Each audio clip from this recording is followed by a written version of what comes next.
Hello everybody. In this experiment you are going to watch the law of conservation of mass in action. This law is very central to studying chemistry, and it essentially states that matter cannot be created or destroyed. This is very significant to chemical and physical reactions, which we have been studying, because we know that in a chemical reaction and physical, the mass of the reactants and the mass of the products will be exactly the same. What we did in class was we essentially designed experiments that tried to prove this law is correct. Now, we were a little bit unsuccessful in being able to prove the law, but we know that the law is true. So we're not questioning whether or not matter can be created or destroyed. We're questioning whether or not we can make an experiment to actually align with that law. So there is a difference here. Because we failed with the baking soda and vinegar experiment, because it's actually very difficult to prove the law using those means, we are going to use a different substance, one that we've talked about in class. We are going to use Alka-Seltzer, which is a white tablet that's used to relieve heartburn, an upset stomach, acid indigestion, etc.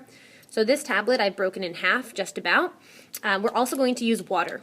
Those two components come together, and when the Alka-Seltzer tablet dissolves into the water, the components that actually make up the Alka-Seltzer react with each other. So what we're going to see in this reaction is that our reactants, citric acid and baking soda actually, are going to react once they're dissolved in water, and that is going to produce water, carbon dioxide, and sodium citrate. As you can see, carbon dioxide is produced, which is very significant because this shows that we're going to see bubbles in our reaction. That shows that gas is being produced. It is one of the signs of a chemical reaction, so we know for a fact that this reaction is in fact a chemical reaction. All we need to do now is see if the mass before the reaction occurs is exactly the same to the mass after the reaction occurs. So this is where my balance comes in.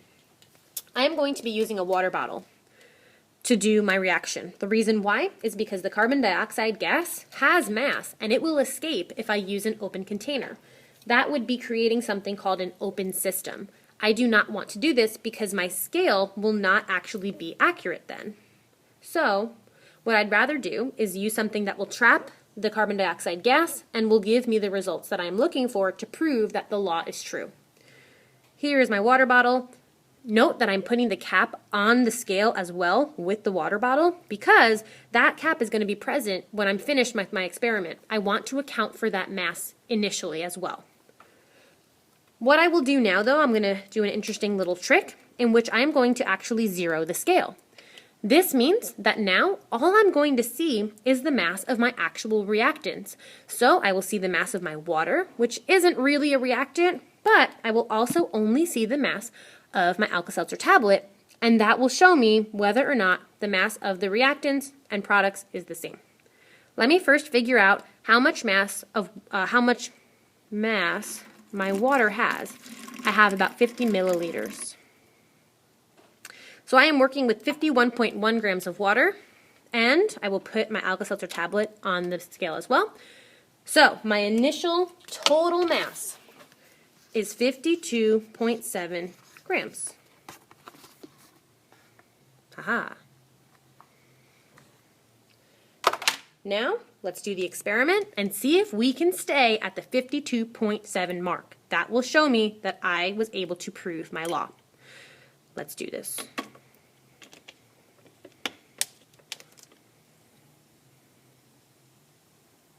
Looking good so far. Now, as this reaction is occurring, the reason why this is an easier method to work with or an easier substance to work with is because it takes a little bit for the Alka-Seltzer tablet to actually dissolve.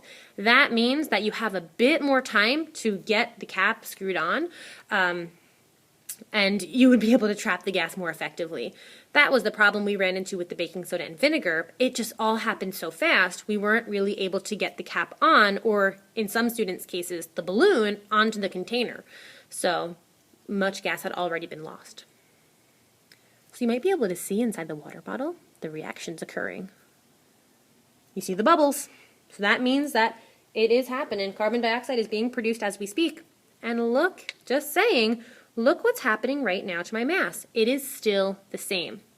A chemical reaction is occurring, and yet my mass is staying the same.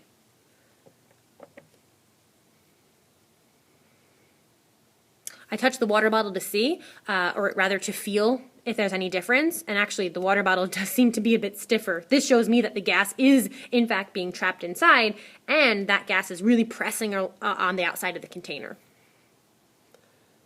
So you may not be able to hear, but I do not hear or see any more new fizzing. Very, very little. But you notice how the mass before and after is still the same. This proves that the law of conservation of mass is true. Our experiment was successful. You can imagine that if I were to use a beaker, an open beaker instead, it would have likely failed. This is because that open beaker would have allowed the carbon dioxide gas to escape. So we can confidently say that this water bottle successfully trapped all the carbon dioxide that was produced in this chemical reaction, as well as the other substances that were produced, and we have, in fact, conserved mass. Thank you, and I hope this video was helpful.